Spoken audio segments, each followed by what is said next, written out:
Hello, I'm in a 2012 Volkswagen Jetta, and today I'm going to show you to open the hood. So from here, we'll go down.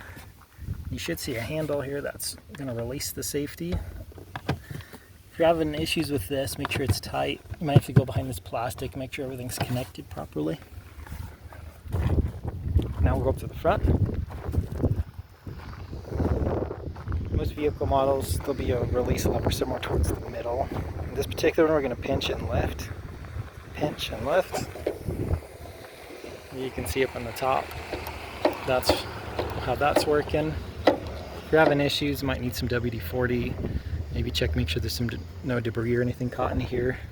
Also, if it's working properly, this little hydraulic lift will hold the hood up for you. And that's the lower part it's all hooking into. Same thing, make sure there's nothing stuck in there that needs cleaned up. Also, if your hood's a little out of alignment, that could cause you issues. Otherwise, I hope this was helpful. Hope you have a wonderful day.